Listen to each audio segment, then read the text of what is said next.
गाह्रो गाह्रो गाह्रो गाह्रो साह्रो गाह्रो अब यता जाँदा पनि नहुने उता जाँदा पनि नहुने व्हाट्स अप एभ्रीबडी सब वाइड सङ्गुरु मेके हिरो अलराइट सबैजना सन्चै हुनुहुन्छ भन्ने निकै आशा गर्नेछु सो अहिले चाहिँ म चाहिँ लन्डनबाट चाहिँ फोक्सटनतिर जाँदैछु किन जाँदैछु के गर्न जाँदैछु नेपाली न्यू इयर अप्रिल 12 को लागि चाहिँ म र नेहा चाहिँ स्टेज पर्फर्मेन्स गर्दैछौँ त्यसको लागि चाहिँ अहिले म यहाँ फोक्सटनतिर जाँदैछु सो म चाहिँ सिधै कामबाट चाहिँ निस्केर हामी डान्सरहरूलाई चाहिँ किन चाहिँ गाह्रो हो भन्दाखेरि चाहिँ मैले चाहिँ हामी बाहिर बस्ने मान्छेहरूलाई अलिकति चाहिँ अलहरू पाउनलाई चाहिँ एकदमै गाह्रो हुन्छ अब पाए पनि एकदमै एक्सपेन्सिभ एकदमै हुन्छ तर पनि अब म्यानेज गर्नुपर्छ यता उता गर्दा के न के गर्नुपर्छ सो अहिले चाहिँ हामीले चाहिँ पाएको थियो हल नपाएको होइन अर्गनाइजर दाइले नै मिलाइदिनु भएको थियो आज चाहिँ त्यो हल चाहिँ अलरेडी बुक भइसकेको रहेछ चाहिँ त्यो हलमा चाहिँ प्र्याक्टिस गर्न जान पाएँ नेहाले चाहिँ मलाई टेक्स्ट गर्यो जिममा जाऊँ अलिअलि प्र्याक्टिस गरौँ गीतहरू त्यहीँ बनाऊँ नेहाले चाहिँ मलाई पिकअप गर्न फाइनली आइपुग्यो अनि चाहिँ म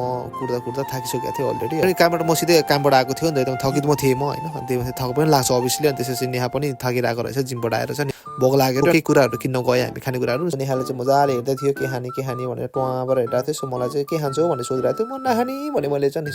यसो हेरेको त ल कचुरी भइदिइसकेको छ धन्दा त्यो घाँस पनि खाइँदैन होइन टन्न खाएर चाहिँ नफाएर चाहिँ खुसी भएको रे होइन त्यसपछि हामी चाहिँ गीत एडिटिङ गर्न थाल्यो अनि अलिअलि प्र्याक्टिस पनि गऱ्यौँ हामी त्यहाँनिर बसेर अनि धेरै डिस्कस पनि गऱ्यौँ के कस्तो गर्ने भनेर एकछिनपछि चाहिँ सरप्राइज भयो अनि के सरप्राइज हो भन्दाखेरि चाहिँ ओनर आएर चाहिँ अब क्लोज टाइम पो भन्छ त बा हामीले एक अवस्था हेरेर टुवा परेर गाह्रो छ हेर्नुहोस् त अनि कति गाह्रो छ अनि हामी त्यहाँबाट निस्क्यो हो त्यसपछि अनि कारमा बसेर चाहिँ हामी केही एडिटिङहरू गर्न थाल्यौँ अनि त्यसपछि चाहिँ हामी गाडीमा बसेर गीत एडिटिङ गर्दै थियौँ अनि गीत सुन्दै थियौँ अनि टक्क लगाएपछि फेरि ओनरले ट्याकल लगाएर झ्याल खोलेर बोलायो